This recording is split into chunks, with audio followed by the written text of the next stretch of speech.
Okay, hello everybody. How are we today? Hello, Hello, teacher. teacher. Hello everybody. Hi, teacher. Hello, teacher. Hello. So, in our last lesson, we talked about how debates are scored, and you guys did some really fantastic work on judging with the score sheets. I've seen the ones that were posted in the Zalo group, and I think you were all pretty spot on, although some were a bit stricter than others, which was good to see. So we will have a look at those maybe in a lesson or two, but I've got something to, we've got a lesson to go on with tonight. Okay.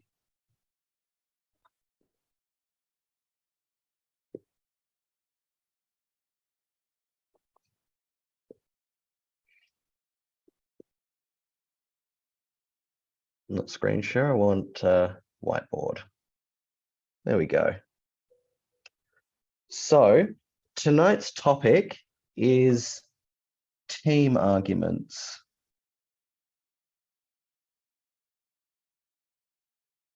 In debate. Teacher, what is team arguments in debate? That's what we're going to learn about this evening. That's our topic. So, as we know, each team has 3 members on it. And so we just want to discuss tonight what is special about each member of the teams. Because then that will give us a better idea of how we want to argue depending on which member of the team we are. So, in order that they in order that they speak for their teams, so we'll go team by team, and the first person we have is the first proposition speaker.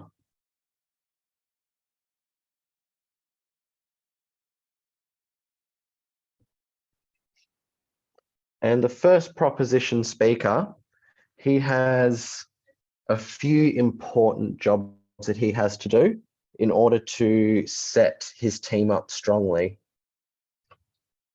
So, the first affirmative speaker, their main job, well, their main responsibility, I should say, is to introduce the motion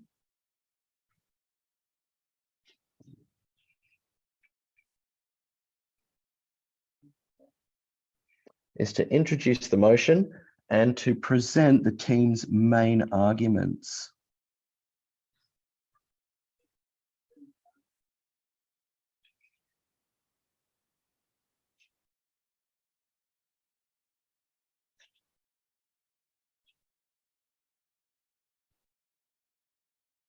Okay, so that's their first job they've got to do, is introduce the motion and present the team's main arguments.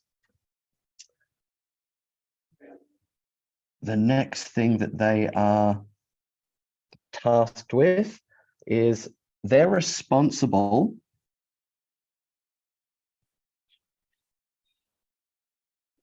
for setting the tone of the debate.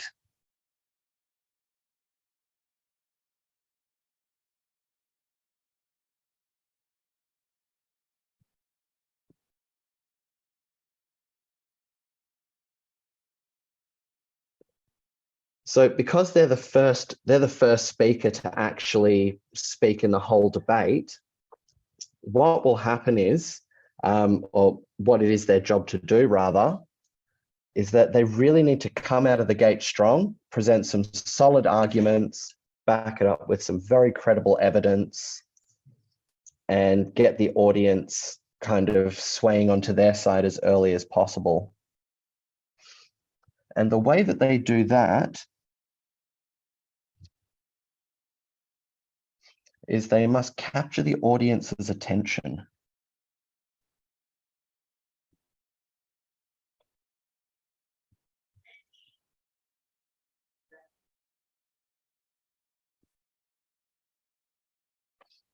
So they need to capture the audience's attention and really get them thinking about their side of the argument early on. So does that make sense to everybody?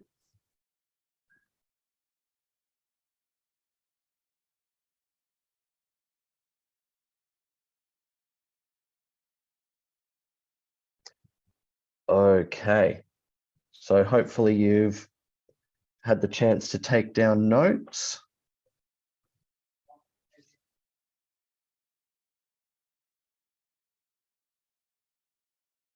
And the next speaker that we need to talk about is the second affirmative speaker.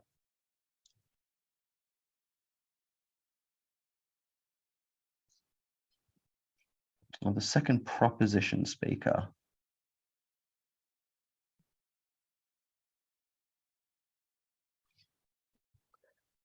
And it's their job to support their team's argument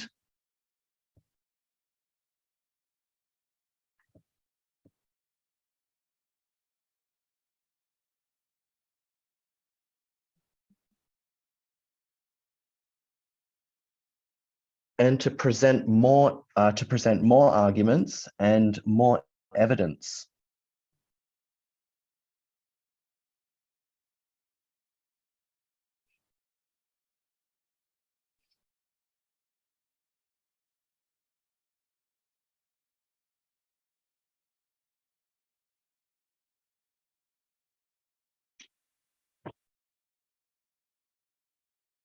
Okay, so it's their job to really build on what the first proposition speaker started.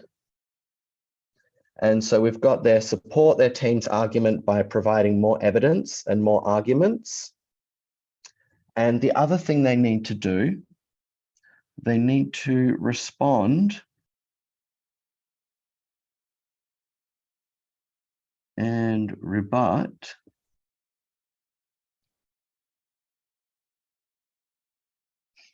they've got to respond and rebut any arguments made by the opposition.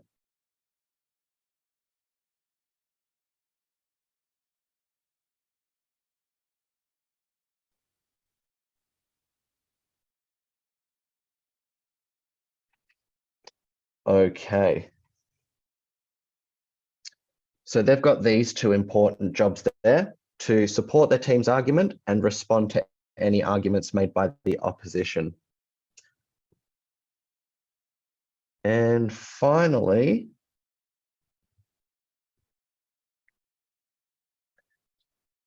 last to speak for the proposition team is the third proposition speaker.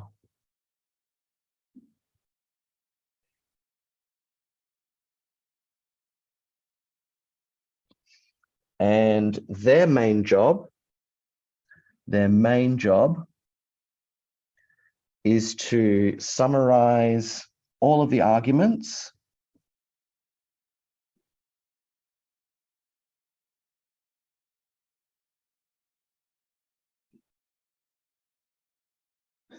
So they've got to summarize all team arguments, remind the audience and the judges of everything that their team has said. And they want to deliver a strong conclusion.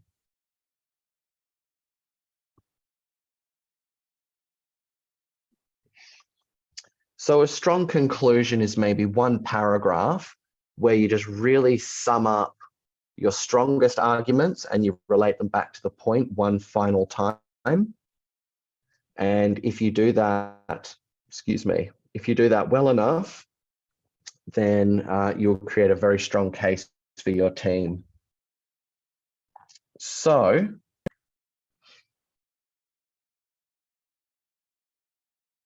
does anybody have any questions about the roles of any of the affirmative team speakers? No. No. Very good. Okay, so next we will cover the roles of the opposition team.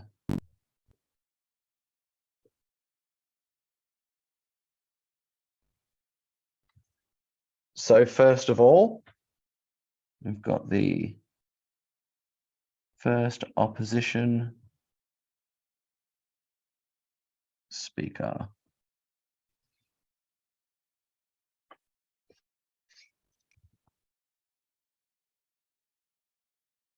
And they have two main jobs.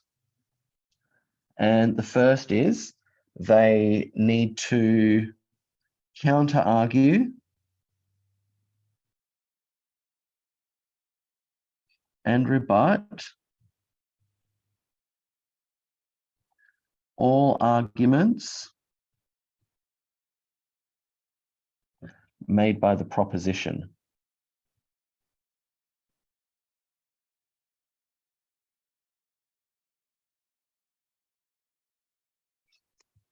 So, and that's an important one. So they've got to really be listening to what the proposition speaker is saying so that they can take down notes, check any pre-prepared arguments they may have, and just get ready, to come up with counter arguments for anything that their opponents have said.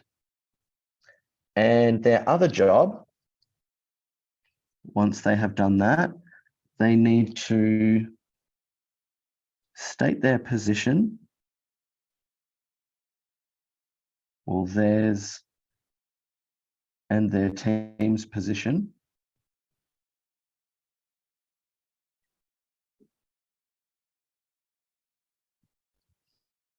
and then they need to present their arguments.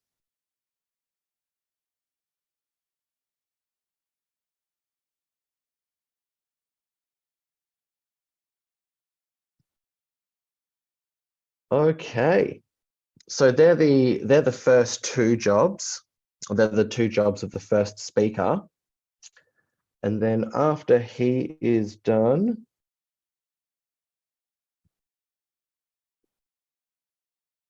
we have the second opposition speaker.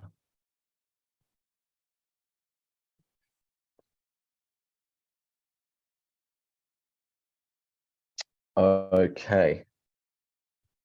So once our second opposition speaker has come up to present his arguments, he also has two main jobs he needs to do. Number one, just like first opposition, he needs to counter argue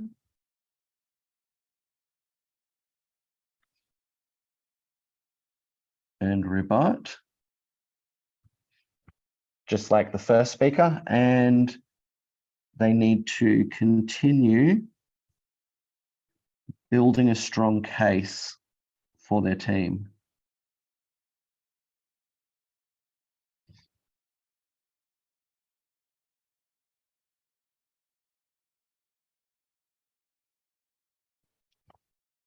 Okay. So those are the two jobs of the second opposition speaker. And then finally, we have the third opposition speaker.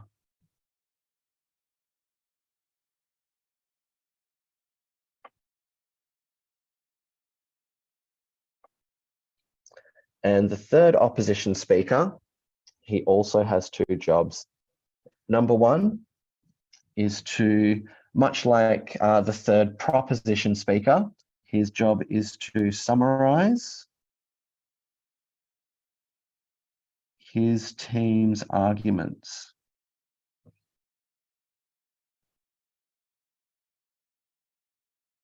So he just needs to remind everybody of all the points his team has made. And then finally, he needs to present a strong conclusion.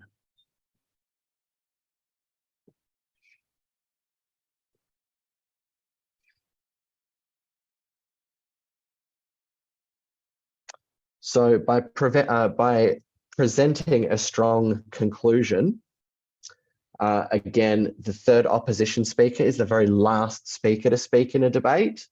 So there won't be anyone to challenge his points of view. There won't be anyone to, question or argue back about anything. So he's the last. So a good third speaker for the opposition team can actually win his team the debate if they close strong enough. So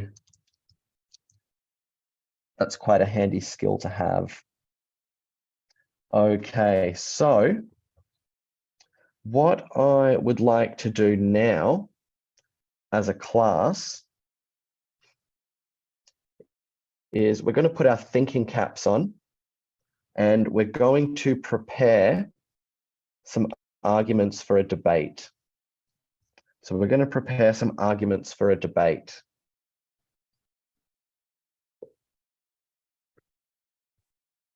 So first of all, we need a topic of debate. So let's think.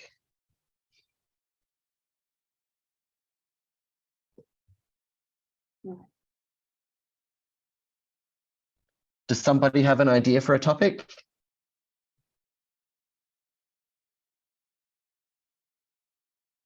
Okay. About food. Pardon?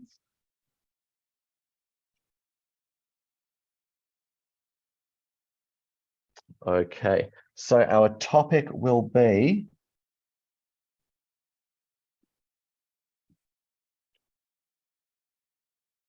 should we build more parks in our neighborhoods?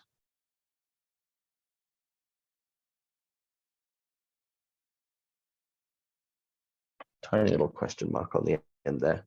So the topic of our debate will be, should we build more parks in our neighborhoods?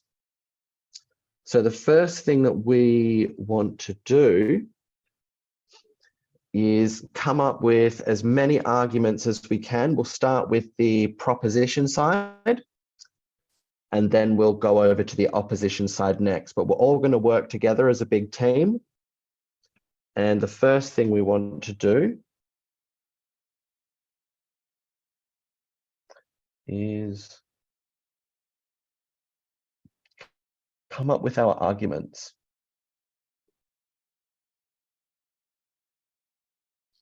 So,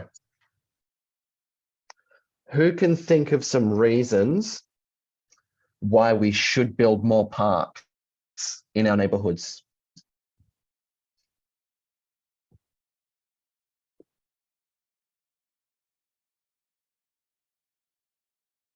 Lily, what's your idea for a reason? I think because there are more children were born in Earth. You can, So because there are more children, we should have more parks for them to play in? yes, and the old parks are like the old parks are very old and they can be dangerous too if anyone don't care about the old parks. Very good. So I'll write those reasons down. Position. So Teacher, we would do opposition. So first of all, we're going to work through the proposition side. So everyone together is going to work through the proposition side. And then after that, we'll all work together through the opposition side. So we're going to get a chance to try and think about this argument from two different sides. So more places for kids to play. Very good. We also need to Old people, update older parks. they can do exercise.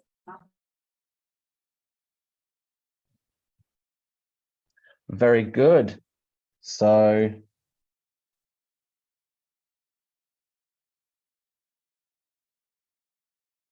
more places for the elderly. Very good. So does anyone else have any ideas? There will be more fresh air.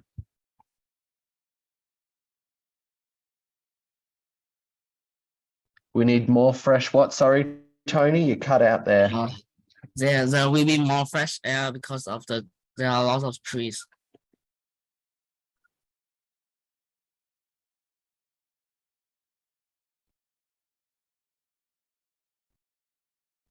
So we need places where we can grow lots of trees to help the environment.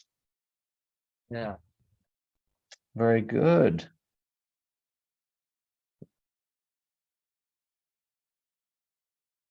We can grow more trees to have the earth. So use it as a chance to plant lots of trees. Very good. And what was that? Sorry, what was the last thing you said? That with the family they can play together. I can't hear. I couldn't hear you at all for that. That cut out right until the end. That was strange. What? So what you just said, I didn't hear that. It cut out over my earphones. Okay. That the families they can play together. It's have the families they know more about.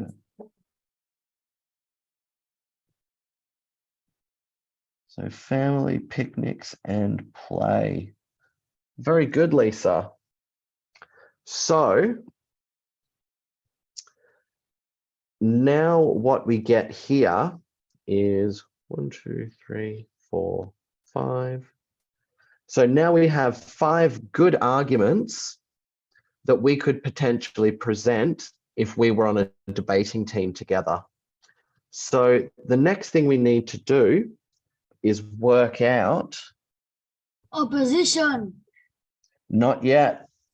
We're not on the opposition yet, but we will be in a little bit, I promise.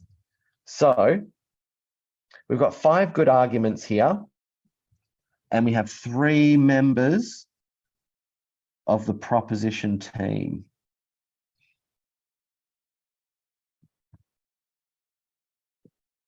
So which members of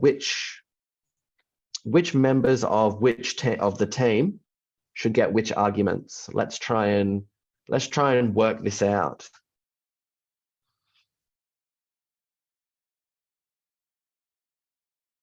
So first of all,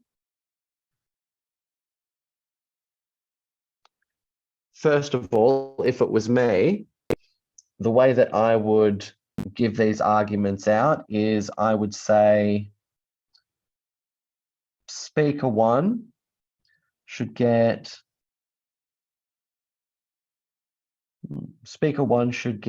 3 arguments because their introduction doesn't have to be very long and they can present 3 good strong arguments right at the beginning of the debate. Then I would say give speaker number 2 arguments because they also have to rebuttal. So both speakers still get a fair amount to say. And then I'd say our third and final speaker gives our summary. So they're going to remind everyone of all 5 of the arguments. And they're going to give a conclusion. So make one final strong point to sum their team up. So let's have a look-see here. Which arguments do we think speaker 1 should get? You don't even need to have a good reason. If you've got a reason and an idea, let's hear it. I think it's instead of building parks, we will go to the walking street. You're already doing the opposition arguments. We're handing out the proposition arguments right now. We're not up to that bit yet, Tim. So I think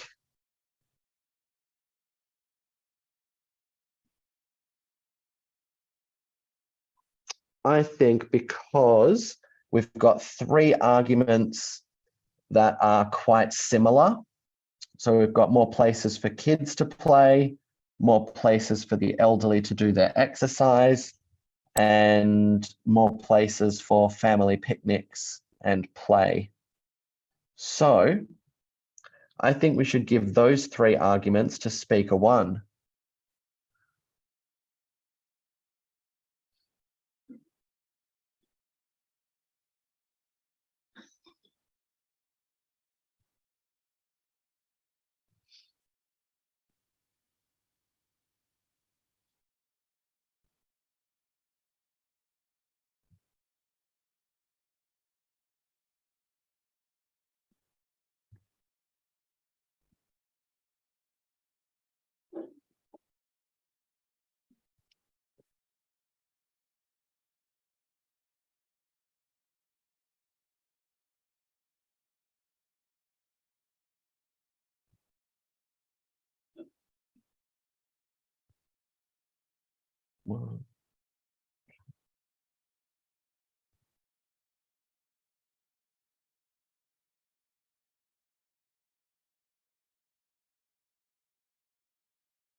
Okay, so we see here now that all 5 of the arguments have been given out to members of the proposition teams.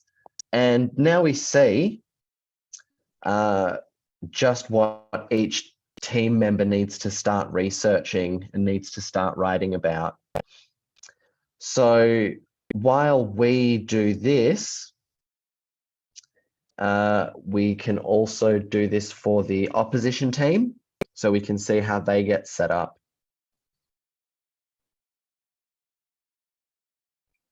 So now we have Opposition. topic, The same topic. same topic.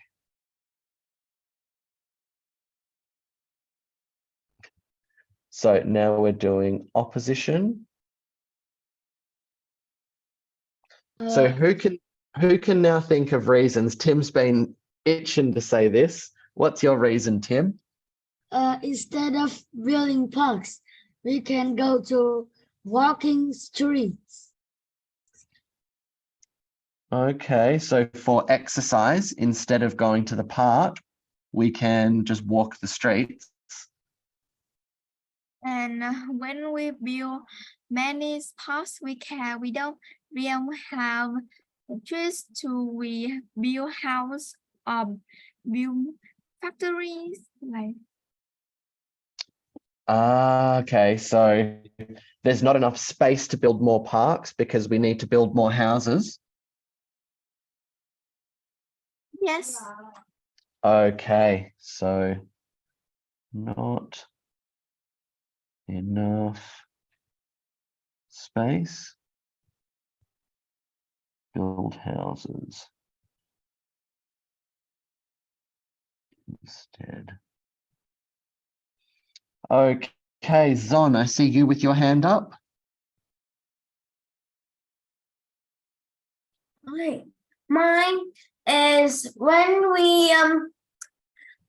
doing the park, when we building the park, it will need more space, so we will have less tree. So more space for parks and playgrounds means less space for trees. Yes, sir. Okay, so more parks and playgrounds.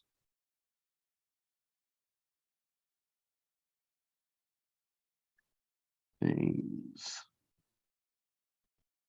less space for trees.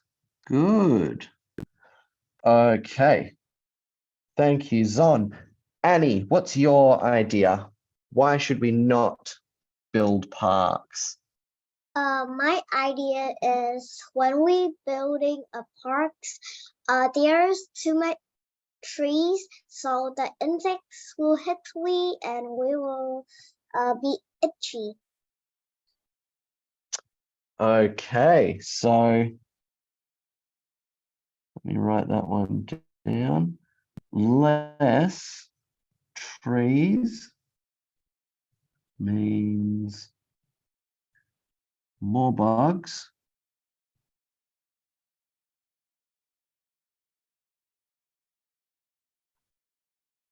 We get bitten. Okay, very good. Thank you, Annie. And Hannah, what's your idea? Why should we not build parks? An idea. That could cost lots of money to build a safe park, and some of the safe park that is not free for people. So that will cost some money if some people want to go to play. I understand. So When we- it's going to cost us. It's going to cost us more money. I have Hang on a second, Tim. I'm going to come back to you next. I promise. So it's going to raise our taxes and cost us more money to build all of these extra parks. Costs money, raises taxes. Okay. So Tim, let's go back to you. What was your idea? is building parks is building a park is very expensive. Building a lot of parks is the money of the country or the city is come down fast.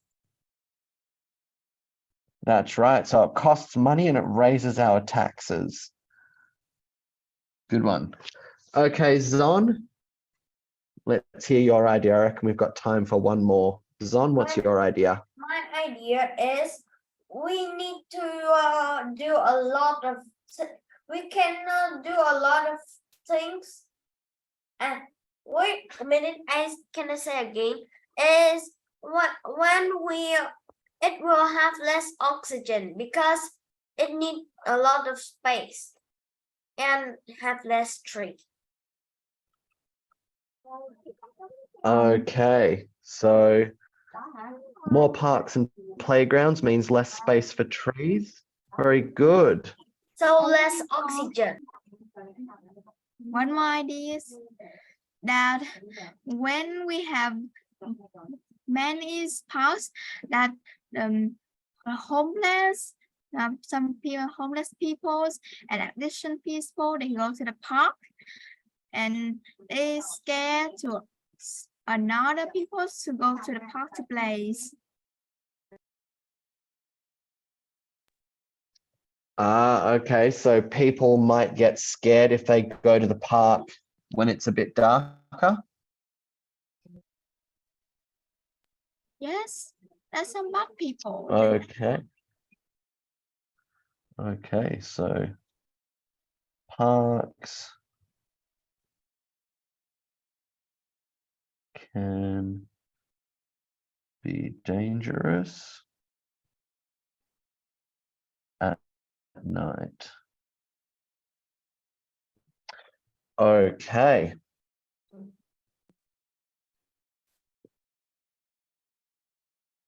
Okay, so let's now have a look because we have Annie.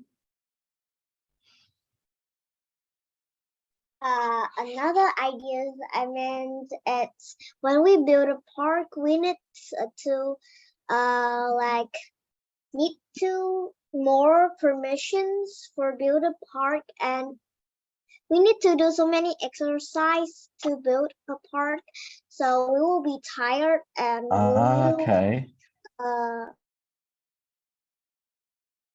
So getting the permits to build is hard. Okay. So we've got some pretty good reasons here. I like how you guys are thinking. And all of these ideas, these are the sorts of things you want to be thinking about when you're coming up with your debate arguments. So yeah, these are all really good thoughts, guys. You're doing really well. So now, as we know, we have 1, 2, and 3. Number 3 is just there to summary and conclusion. So we know both. We know that both the first 2 opposition speakers both have rebuttal duty. So now we need to figure out how are we going to dish out these arguments. Who's got some thoughts on that?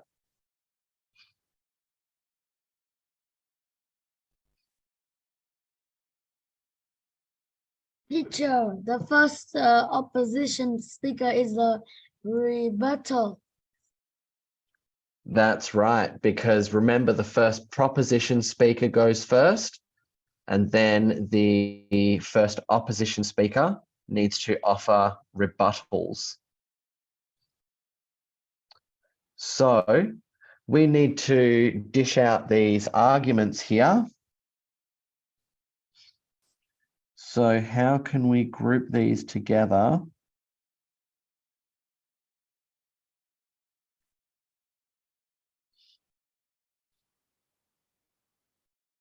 I would say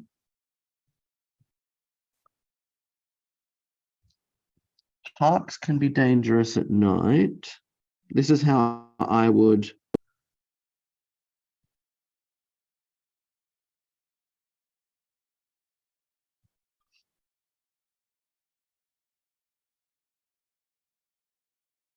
So parks can be dangerous at night.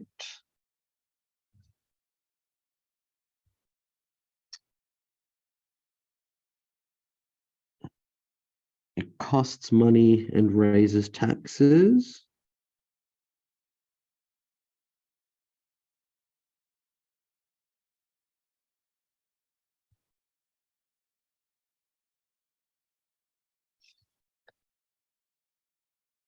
And getting, actually, not enough space, build houses instead.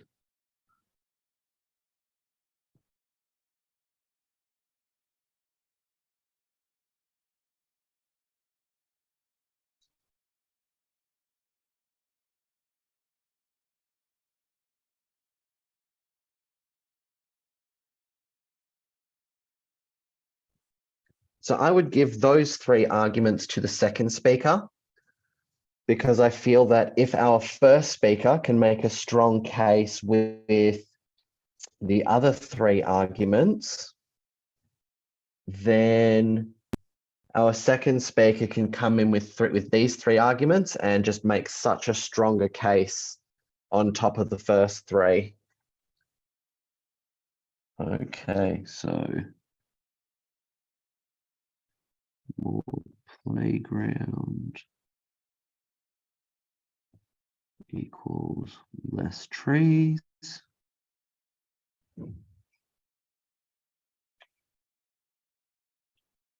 We've got less trees equals more bugs.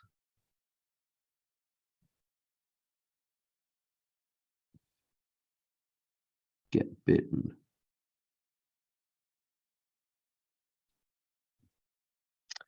And finally, getting the permits to build is hard.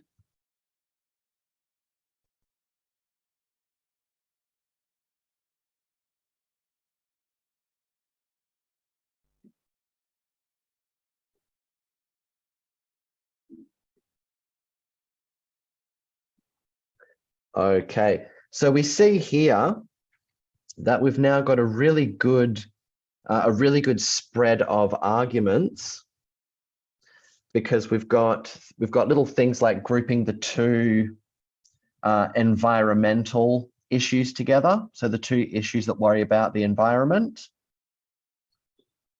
we've got those here. And then they follow that up with how difficult it is to get all the permits to build a park in your community. And that can be an interesting argument as well. And then as we move into our second speaker, all of these arguments tend to focus on it's more important to, what am I trying to say? About the effects that these arguments have on the people in the community. So parks can be dangerous at night. It costs more money and it raises taxes. Those are two issues that people that own homes care about. And then we've also got not enough space, build houses instead. That's a nice argument for take care of people.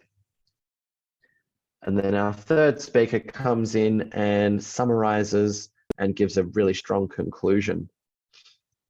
So you can see that both teams would have to put in a lot of work here to get a structure like this working.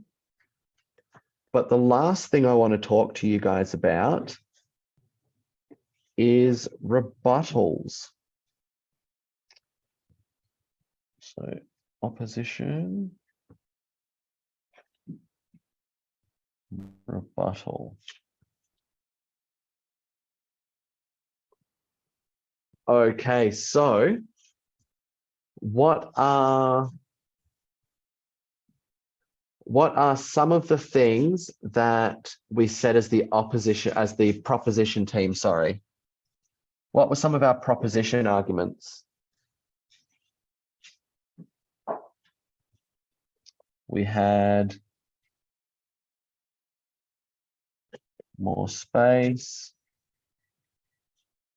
for kids, elderly, and families.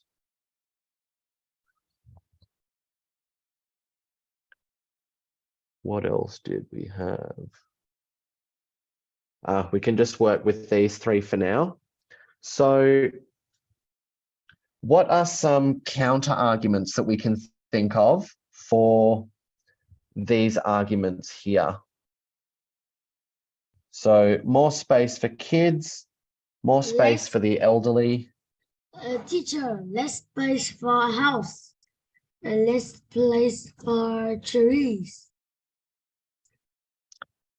Very good. So those are already our arguments that we're making.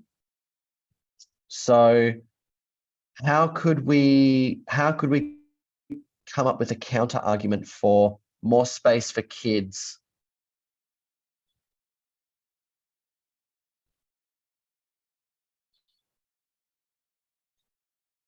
So more space for kids. What's something that we could counter argue that like maybe we could Most look into place for bugs.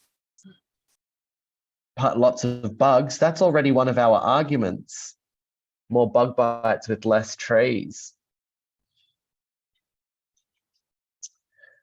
So I'm thinking, just as an example, for our rebuttal against more space for kids, we could say something like indoor / jungle gym.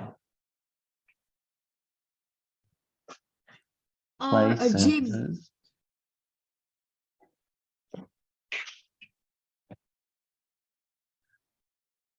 are padded and safer. So a possible argument that we could give, or a counter argument for more space for kids to play in parks, we could say something like indoor play centers or jungle gyms are padded and they're safer for children, because if they fall off the equipment, they're going to land on a nice soft padded floor. So, yes, Tim? What about we do with the elderly? What about the elderly? Yes. That is a good one. What is an argument that we could come up with for more space for the elderly? Is the gym fitness. Okay.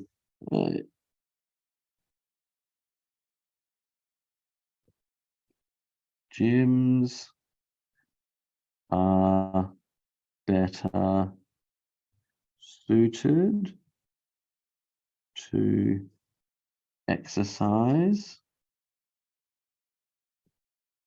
and are quite cheap. Okay, so good argument, Tim. I took your argument and I added my own little extra bit to it. So gyms are better for exercise than the park is.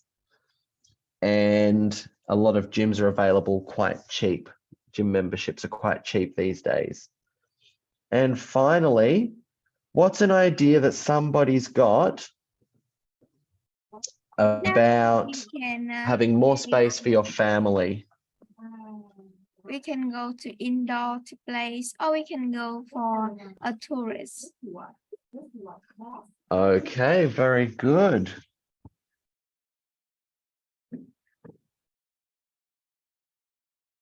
We can go to do an indoor activity. Very good. So we see here now that while we were listening to the first proposition member speak, so these were the three issues that we heard them talk about: more space for kids, more space for the elderly, more space for families. What we've just done now, come up with these counter arguments. We need to be doing this while the first proposition speaker is speaking, because we need to listen to their arguments and quickly think of any counter arguments like this that we could offer in return. So that's why it's so handy to have to do a lot of this work before you go into the debate. So if you pre-prepare your answers like this, and then they happen to make one of these arguments, we've already got our rebuttal planned. It's one less thing to worry about. Okay. So we will we'll summarize it. We'll finish it there, and we'll have a little bit of a summary discussion. So what is something that you learned today?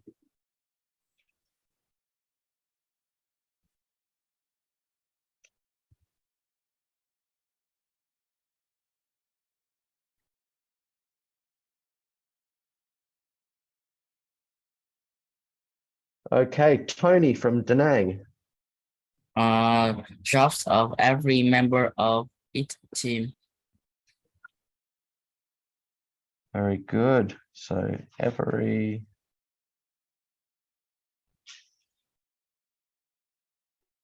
member of the team has a job. First proposition speaker is the 3 arguments. Very good. We know about the rebuttal. The second proposition speaker is 2 arguments and rebuttal.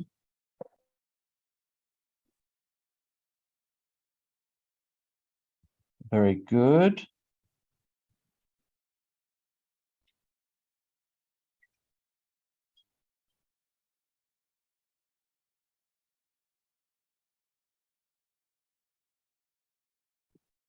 We learned what a rebuttal was. We learned that second proposition speaker took 2 arguments and Third proposition speaker is a summarize and a conclusion. very good.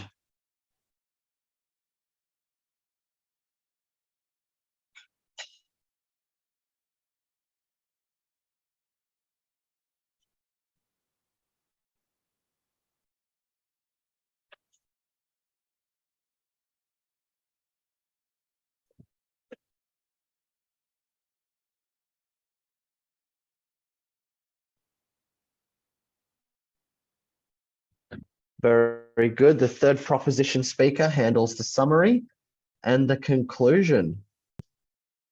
So, does anyone remember something else that they've learnt today? First opposition speaker is a rebuttal. That's right.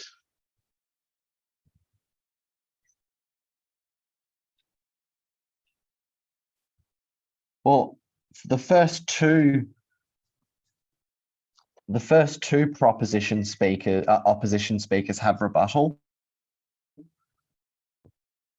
So first and second opposition speakers can't spell anymore.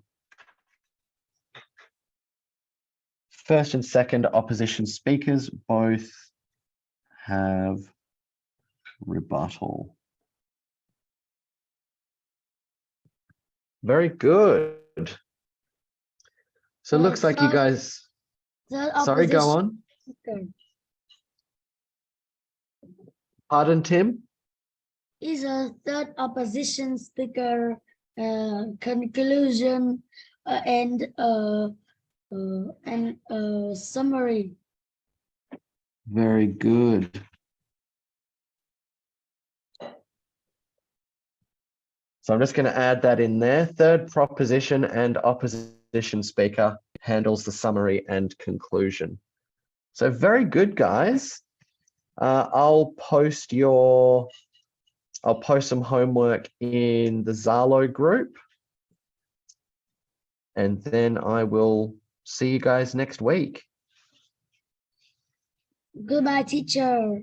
Bye, teacher. Goodbye, everybody. Bye, everybody. Goodbye. Very good job today. Bye, teacher. Goodbye, teacher. Goodbye. không phải mới nhưng mà lên đây mới. Ừ thì đó lên đây